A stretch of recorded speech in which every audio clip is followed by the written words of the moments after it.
All right. Good morning, everyone. It's good to be with you all. Today, we are in the book of Matthew, chapter 18, dealing with and looking into the parable of the unmerciful servant, or the unforgiving servant as well, which of course deals with the nature of forgiveness, this internal struggle that goes on within our hearts when someone wrongs or belittles us. And so often we know that forgiveness is a good thing to do, but over and over again, our hearts prove to ourselves that we don't truly understand what forgiveness is, nor do we have the motivation necessary to work up the courage to forgive. And so, we come to this parable in the book of Matthew. So, just for some context before the parable, what Jesus has done in the passage just immediately preceding the parable is he's kind of laid out a framework for what church community and accountability is going to look like in his kingly rule as regards church discipline, but hopefully before then that believers would settle matters before themselves. And so, after that, Peter, that disciple of Jesus, actually has a little interaction with Jesus where he picks up on the first part of Jesus' framework where he says, if your brother sins against you, go and tell him his fault between you and him alone. And if he listens to you, you have gained your brother. And so Peter's looking at this and he's thinking, like, how many times do I have to forgive someone when they wrong me? Because maybe there's a loophole in this framework where someone decides they're just going to game the system by over and over again listening to me, and then after doing that over and over again, they get to be forgiven without any consequences. And so, what Peter thinks is that surely there must be a cap on the number of times that you have to forgive someone. And so he seemingly throws out the number 7 as the number of times that would be sufficient and generous to forgive someone. And if you look at the Old Testament, in the book of Job and in Amos, it's kind of clear that it was generally thought in that culture that 3 times was the culturally agreed upon number of times to forgive someone. And so, when Peter is saying the number 7 here, what he's really doing is thinking he's being very generous because it's more than double the number of culturally agreed upon times to forgive someone. But then we see that Jesus turns Peter's number on its head by saying the number 77, as we've heard this morning, or 70 times 7, 490. And whether it's 77 or 490 times to forgive, the point being is that in the culture that they're in, it's an incredibly high and impossible number to think about when it comes to forgiveness. And then we launch into the parable here, where it picks up to say in verse 23, therefore, the kingdom of heaven may be compared to a king who wished to settle accounts with his servants. When he began to settle, one was brought to him who owed him 10,000 talents. And since he could not pay, his master ordered him to be sold with his wife and children and all that he had, and payment to be made. So we start off here by seeing that Jesus is talking about the kingdom of heaven, which is basically Jesus saying, the following parable is going to represent a spiritual reality about how we are supposed to think about forgiveness in my kingly rule. You all have your cultural baggages when it comes to forgiveness, but in my kingdom, in my rule, we think about it differently. It goes way beyond an absolute number such as 3, 7, or 490. And then as well, we see the servant who owes 10,000 talents, which is enormous debt, as many of you would have heard about before. So a lot of people have generally thought that 1 talent was about 20 years' wages for the average laborer. And so what some people have done is they've kind of calculated it up into today's currency to say what that servant really owes is about an $8 billion debt. And so we, ourselves, can't even fathom what it would be like for ourselves to owe $8 billion. It's like the bank calling us in for a meeting and saying, surprise, you might not have known this, but you actually owe us $8 billion, and we're going to need that money right now, and if you can't pay, we're going to have a problem. So we can't even wrap our heads around what it would be to suddenly find out that we owe $8 billion. And so we see the hopelessness to start off with in the parable, the $8 billion worth of hopelessness. And we also know that this is not just a theoretical parable. The reality is that in our natural condition, we also owed an $8 billion debt. The deficit in holiness that was created by our wickedness and the sin and inherited sin through Adam piled for us an infallible holiness deficit that was unpayable in our natural condition. And so it starts off really hopeless, of course. Then picks up to say, so the servant fell on his knees, imploring him, have patience with me, and I will pay you everything. And out of pity for him, the master of that servant released him and forgave him the debt. And so, it picks up here, we see the forgiveness of the debt. And without the knowledge of how unpayable $8 billion was, we can't really appreciate the magnitude of what it cost for that master to forgive the debt, because we know that when you lend someone money and you forgive the debt, that when you forgive the debt, the money does not just evaporate into thin air. The lender themselves has to eat the cost of the debt. And interestingly, Jesus, the parable teller himself, in a reality of this parable applied to us, he is the one who actually ate that $8 billion debt for us. We had no hope, and Jesus has paid that debt for us in full. And it's just the reality that we have good news. Christ has paid that debt for us in full. And then we think, wouldn't it be nice if the parable just ended there on a high note? The servant is forgiven, they all live happily ever after. But of course we know the parable does not end there, because it goes on to say, but when that same servant went out, he found one of his fellow servants who owed him 100 denarii. And seizing him, he began to choke him, saying, pay what you owe. So his fellow servant fell down and pleaded with him, have patience with me, and I will pay you. He refused and went and put him in prison until he should pay the debt. When his fellow servants saw what had taken place, they were greatly distressed, and they went and reported to their master all that had taken place. So his fellow servant owes him 100 denarii, which, just briefly, people have done the math and kind of estimated that what we're talking about in today's money is about 16,000 Canadian dollars, which obviously is not a small amount of money to owe someone, which just goes to show that the cost of forgiveness is never easy. But here, of course, is where we start to unravel and unwind as to where this original servant's heart is really at. What is his response to the greatest forgiveness that was imaginable? And we can start asking questions such as, why is the servant immediately pursuing the collection of his outstanding loans after the meeting that he just had?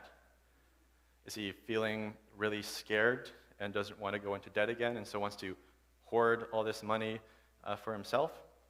Or perhaps he just is feeling really miffed, really angry that the master wielded this sort of power over him, and in anger he just wants to make someone else feel the pain that he's felt, because when you put the two situations side by side with each other, of course, they're very undeniably symmetrical.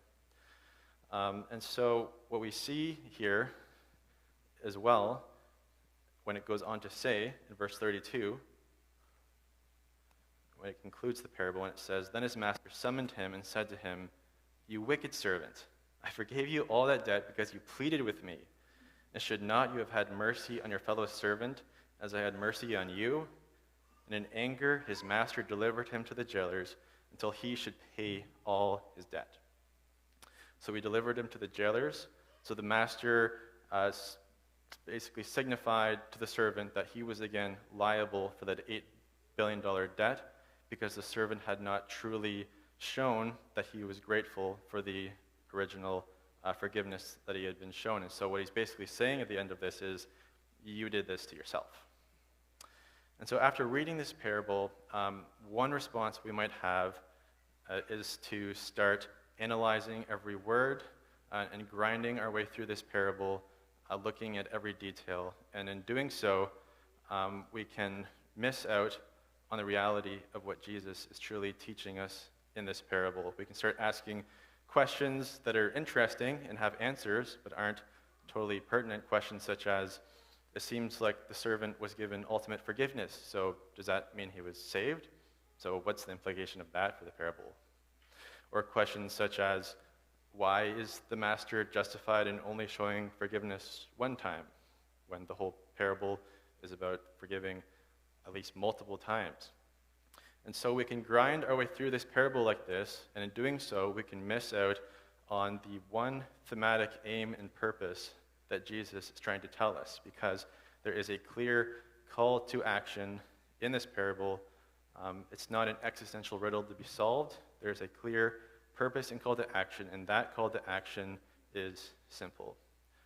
Out of the knowledge of the forgiveness and mercy that has been dispensed to us, we are called to forgive others.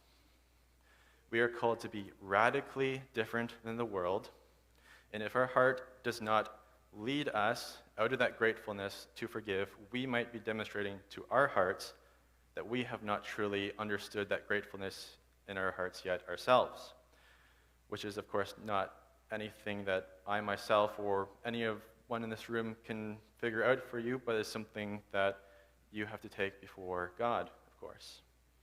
And there are also people who might read this parable and become frightened because they do truly desire to please God, and they have truly been overwhelmed by the forgiveness given to them, but they still see patterns of grudges and unforgiveness in their lives, even though they know that's wrong. And so the message to them as well is to remember passages such as when we read in the Psalms or in Romans, where it says that no one seeks for God in their own natural state.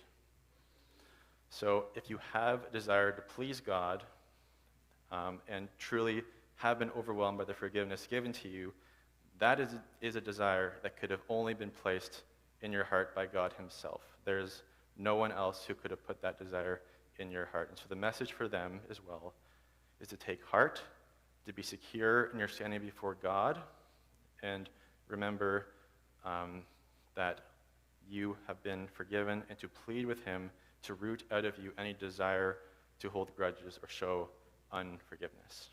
So, to get practical, how do I forgive? And perhaps to provide a canvas over which to talk about some of these practical details, perhaps I could offer up a personal story of how this has worked, or rather how it's not my life. So when I started in grade 9 at EDSS, just down the road there, I didn't know a lot of people in the area because I wasn't from one of the local feeder schools in the area. And so when I first started in grade 9 gym class, there was a few guys in the class who just decided that they were not going to stop picking on me the whole semester. They just decided that they're going to make my life miserable as possible, poking, prodding, to get a reaction out of me, and stuff like that. And so, what was my reaction to that? And what my reaction was I just became more annoyed turning into anger turning into grudges, eventually to the point where if I look back on that time, I can definitely say that I did not myself have the spiritual tools that I needed to forgive, because in that moment, I was clearly not overwhelmed by the forgiveness given to me. I proved to myself to be the unmerciful servant by just mentally imprisoning those who had wronged me. And so it wasn't actually till years later where I realized all that I had been given in Christ, putting injustices in the correct context of that. So, if we're going to talk about what forgiveness is, we should probably start off by talking about what forgiveness is not. So, number one, forgiveness is not pushing away the hurt when others wrong or belittle you, because the hurt that we feel can be very real, and there's not really an easy way to make that hurt go away right away. Not a healthy way to do that. Number two, forgiveness is not waiting for an apology before we begin the process of forgiveness, because that's how we miss out on the whole idea of the parable. We're not waiting for people to pay us back somehow. And number three, forgiveness is not immediately trusting others when they wrong you, because there are definitely times where it is healthy and wise to forgive at a distance because of the real pain that they're actively inflicting on you in the moment. And if that is what forgiveness is not, of course, we now turn our attention to what forgiveness is. So, number one, forgiveness is an intentional habit. So every morning, we should arise and meditate on the words of Scripture, Scripture such as Jesus' early words in the book of Matthew in chapter 6, where during the Lord's Prayer, Jesus says in one of the tenets and meditations of the prayer, forgive us our debts as we've also forgiven our debtors. So my question to all you guys is, what would it look like if every morning, instead of the normal garbage we fill our heads with, like scrolling through the news nonstop, of course there's a lot of news these days, or the other distractions that the morning provide, what would it look like if you and I woke up meditating on Scripture, such as forgive us our debts as we've also forgiven our debtors, letting that sink into our mind, thinking about who we can forgive and what we need to ask for forgiveness for, especially to God, confessing our sin. What would that look like instead of the stuff that we normally find ourselves doing in the morning? Just to think about. Number two, forgiveness is a surrender of pride, of our desire to make others pay for our hurt. Because so often that's immediately where we go to. We don't think it's fair that we get to feel this pain when others wrong or belittle us, and they get to just feel no pain over there.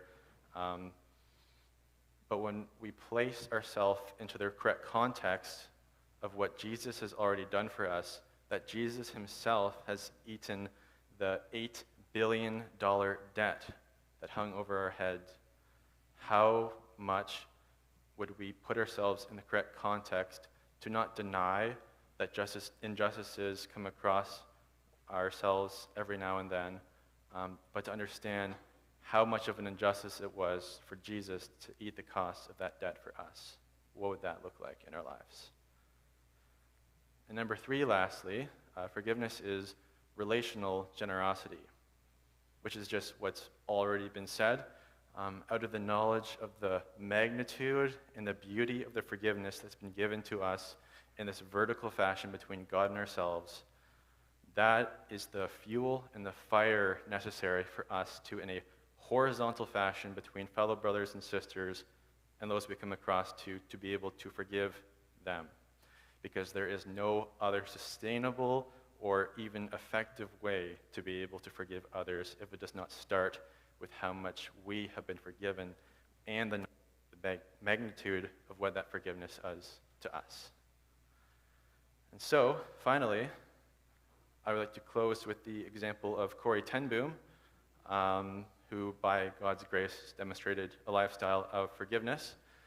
So many of you here would probably know who Corrie ten Boom is. She was a Dutch woman who lived through the atrocities of World War II.